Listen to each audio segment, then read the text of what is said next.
Major funding for these broadcasts has been provided by grants from New York Community Bank, AmTrust Title Insurance Company, Perfect Building Maintenance, M&T Bank, Customers Bank, Marks Paneth LLP, Capital One Bank, Collins Building Services, Meridian Capital Group.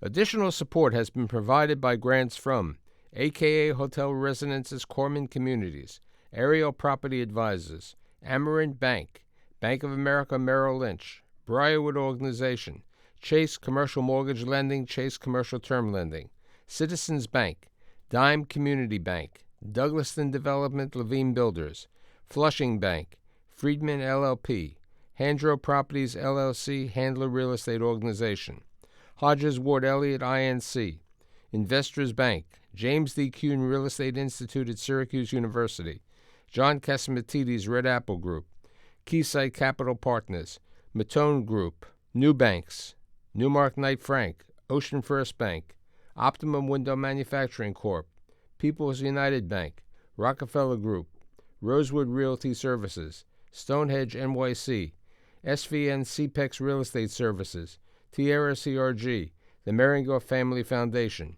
and these friends.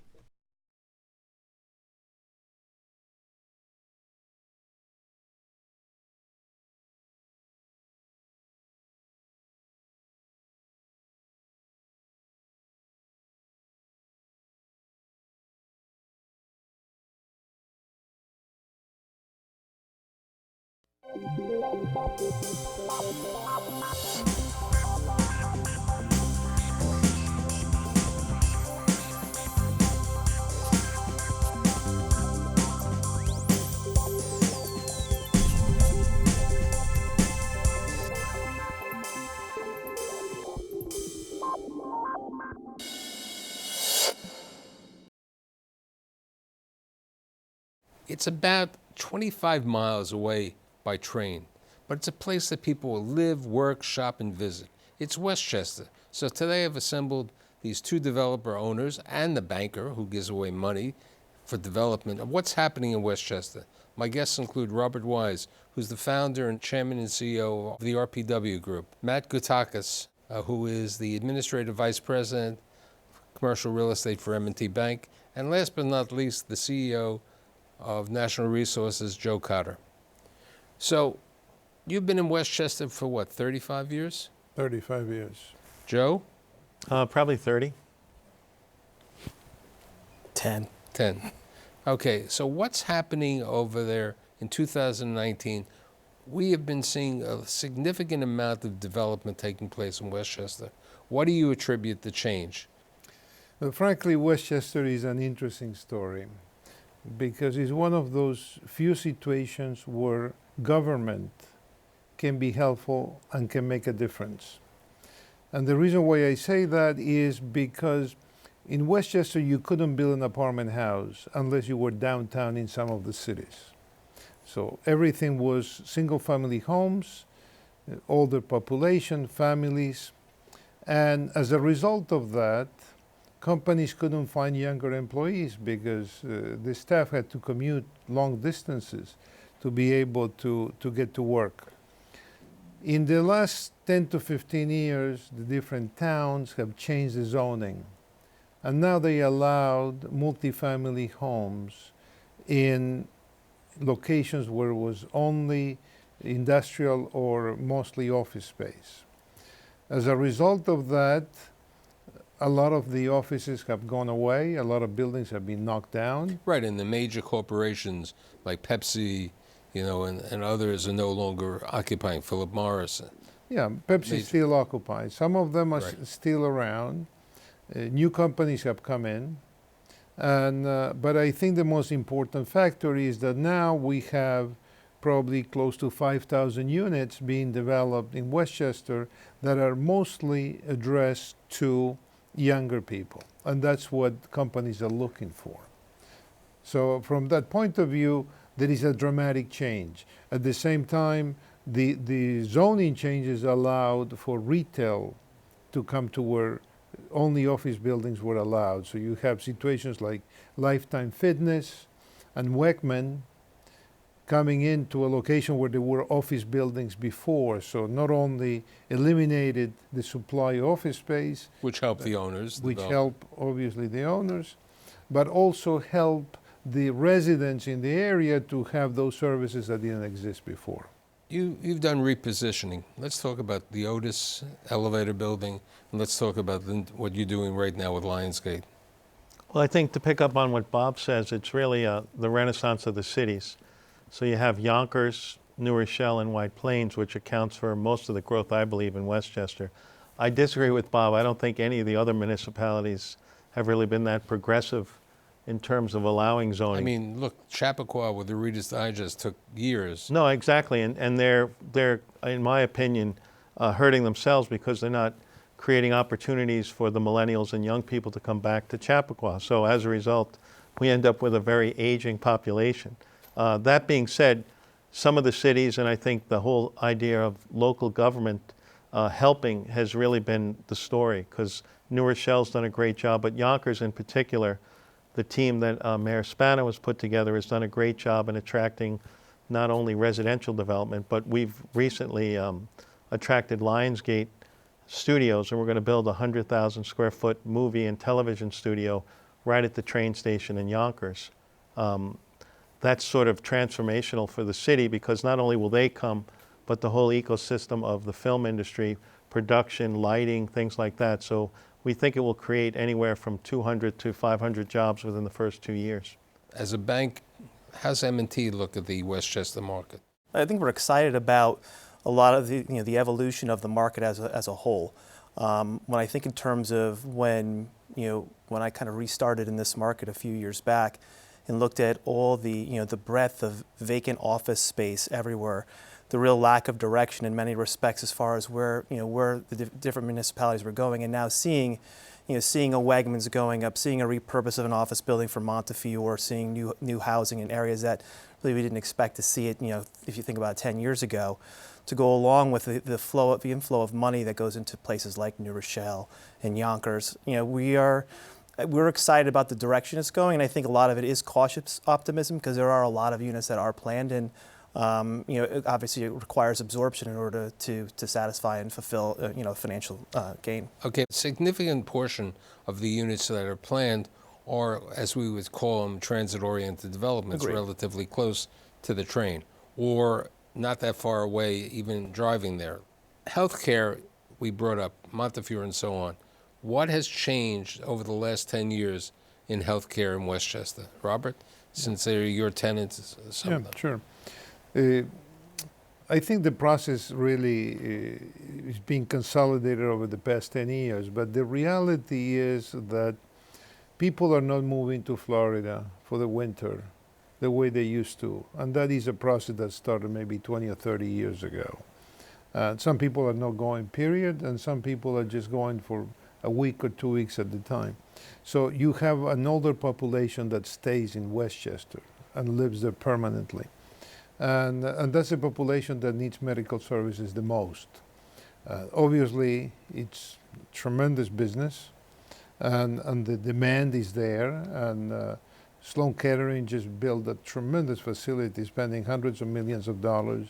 HSS just built one in our building.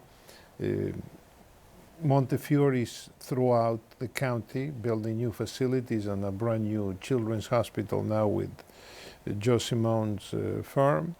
So the expansion of the hospitals is dramatic. At the same time, that brings many other activities related to medical that are coming in. We are now signing a lease with a major lab that is taking a big block of space that were not in Westchester before. Frankly, we should mention Regeneron, that is not the typical medical facility.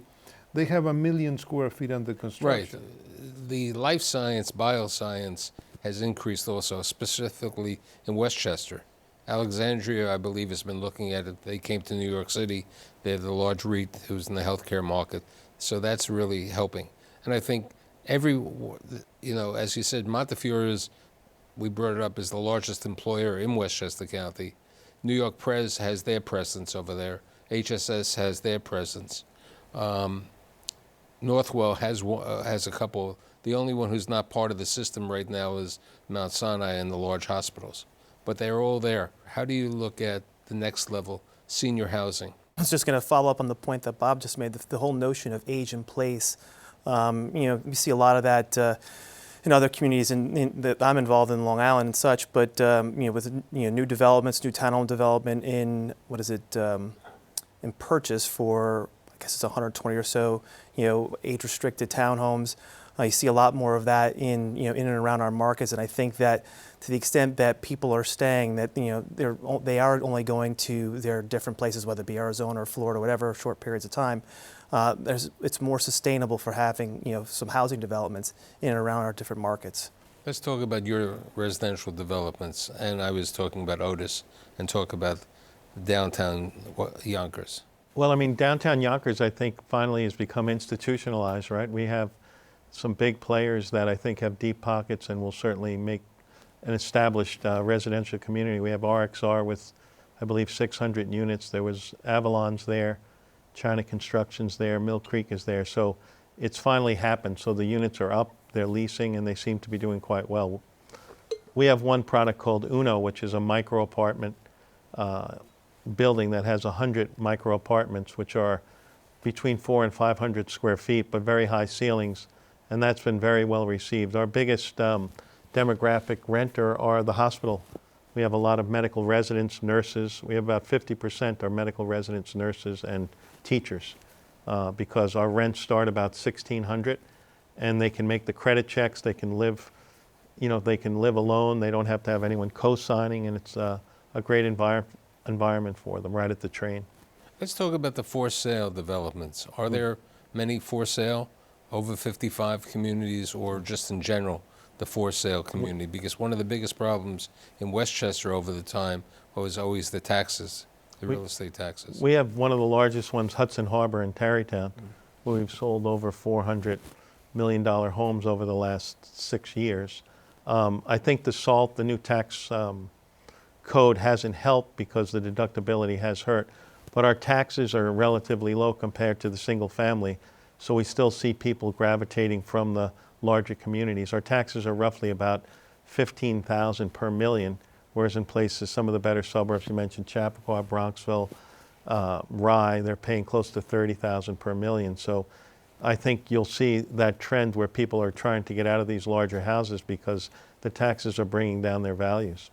You've always been considered, especially in Westchester County and in New York City, an office developer, an owner of office buildings.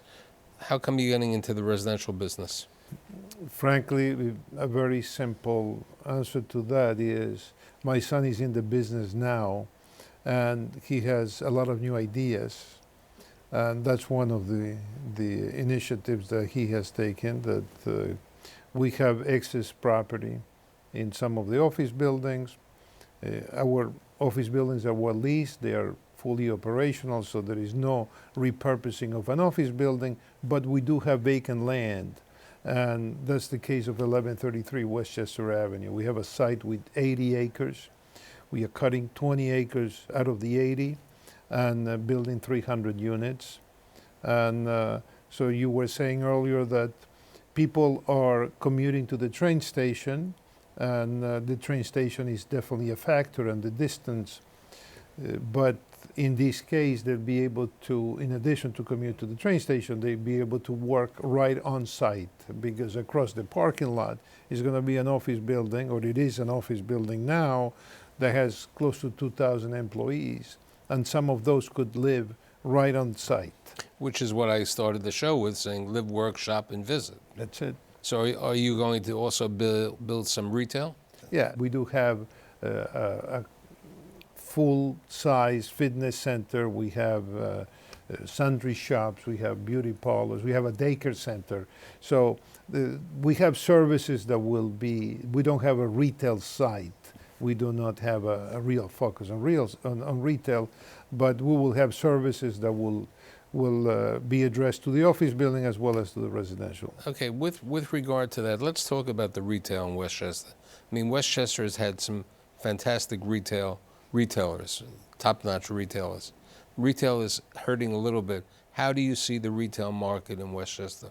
The restaurants, I mean, restaurants and the food seems to be quite strong. Recreation seems to be strong, the health clubs, things like that. I mean, in terms of the impact of sort of Amazon and things like that on the big box retailers, you know, it's hard to say. I mean, know. I was really emphasizing, I think, White Plains, because you have certain markets aren't over-retailed, but White Plains might be constituted, looking at the amount of tenants over there, as being over-retailed, and a number of them have left.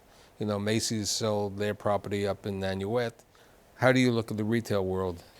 Retail is suffering throughout the country for obvious reasons. Amazon is taking a big chunk of their business, and frankly, indirectly is affecting all our businesses, because all of a sudden now we are in the warehousing business.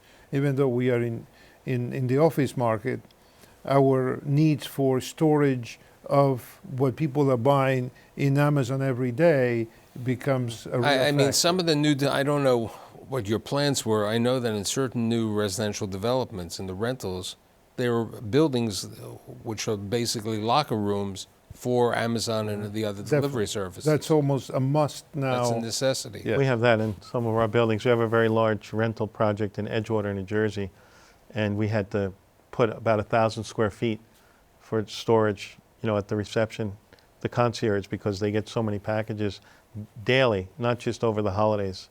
So daily we'll get no fewer than 200-300 packages. So it's a full-time job for the concierge. The retail that really works in today's environments are services that you can buy on the internet. So food and other type of facilities and health, etc. The market in Westchester is slightly different because it has an older population. So that's a population that is not so, that doesn't adapt so well to buying things from Amazon. So I would say that the Westchester Mall, for example, which is a high-end shopping center, is doing fairly well. It has some vacancies, but it's not a real crisis. Our buildings in the city are suffering much more in terms of retail that we see in Westchester. As a bank, how do you look at retail? You know, in recognition of the fact that retail is a challenging space to be in. At the end of the day, you know, we're all talking about is service level retail.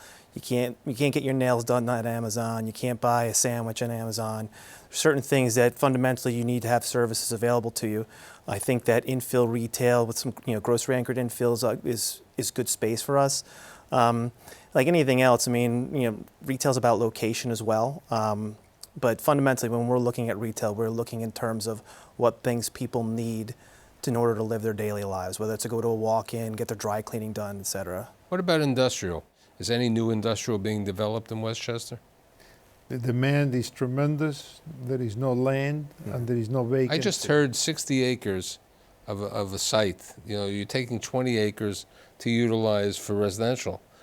We will not do industrial anyway, but no, there are hardly any sites in Westchester for We just industrial. acquired a 300-acre former IBM site in Dutchess, about 20 miles north of the Westchester line, which has about 3 million square feet. And we're doing, we've probably leased close to 600,000 square feet in the last year for manufacturing and warehouse. So it's very hot, because as the rents get more expensive, particularly in the city, Brooklyn, the Bronx, et cetera, it's pushing out some of these other users. And as Robert said, there's really not that much space. So it's getting pushed further north. So we're right at the highway on Route 84. So that's been very successful for us. With regard to what Robert was saying, but all of you were saying about people staying here, not going down to Florida, not going down to Arizona as much, there's a need for assisted living. Are we seeing more of them being built today in Westchester?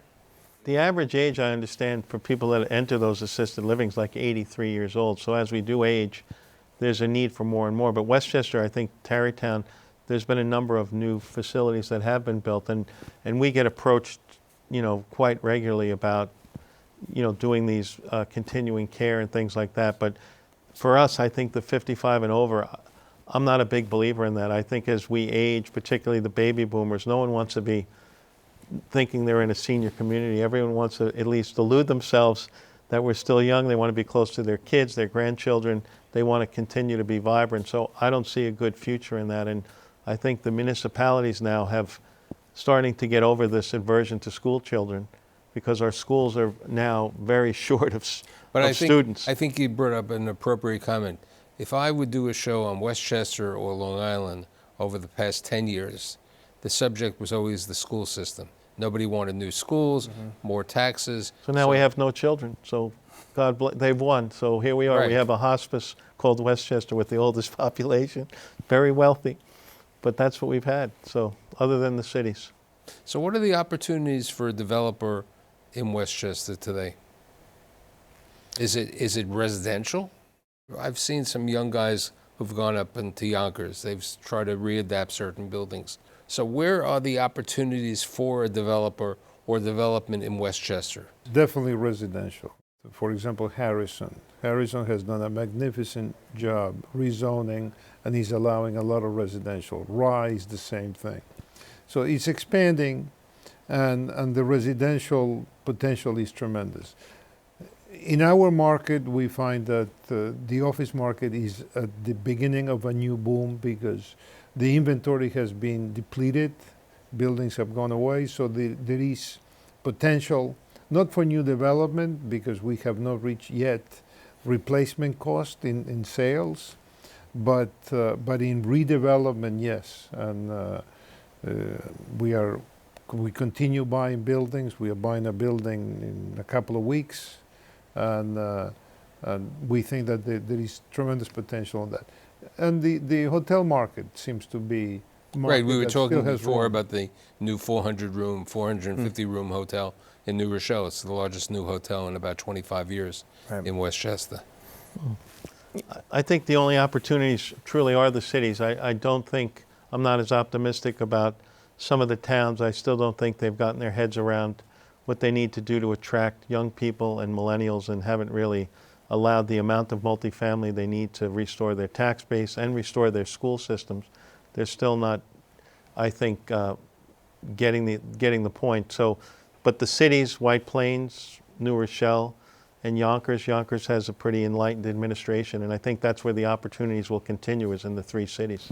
I agree with you, but there are a few exceptions, and I will point out to Harrison as the biggest exception. Okay. They're the ones that really started the entire concept of changing zoning, and not only they're building downtown right on the train station, but Weckman is in But Harrison. how long did it take Harrison to do that, the train station project? Oh, No, but how many years? I mean, 10 years if you're 25 or 30 is like, you might as well. Yeah, but it's happening now. I mean, No. the Lifetime is there.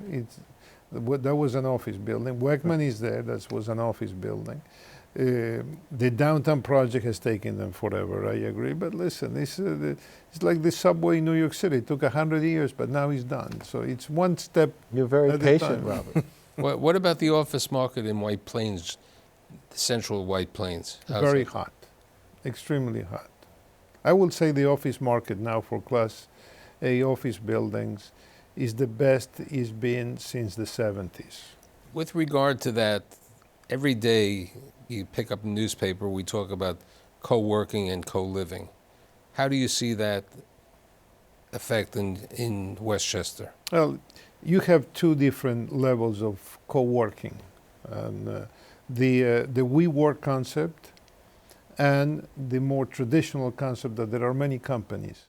Those we think that they are beneficial to our buildings. We consider them a point of entry for small companies or individuals that want an office, and we can't provide a single office. So the concept of WeWork, when it comes to taking a big chunk of a building, that's a little more concerning. We are not comfortable allocating more than, I will say, max 10% of a building to a co-working facility. Matt? Yeah, I would say that actually, as Bob was talking about that, I was thinking about a deal that we're looking at right now that has a component of co-working space in there. And you do think in terms of utilization, your accountants, your lawyers, your single practitioners that require that space that ultimately may grow into it at some point in time, grow into a larger space. I think when you start thinking in terms of concentration that becomes something that we'd be much more aware of and not really be as interested in.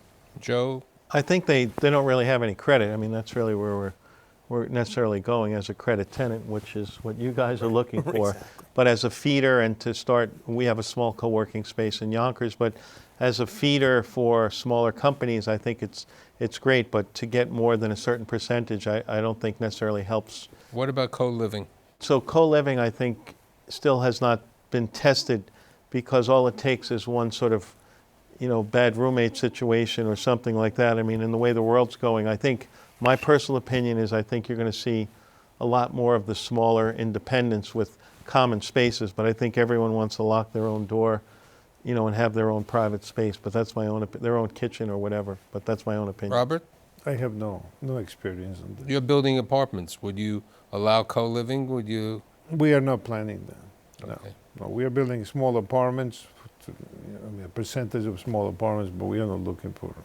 So you think most of the people who are going to move into yours are young millennials? It's going to be both ends of the spectrum, and then divorcees that it's a big percentage of the population.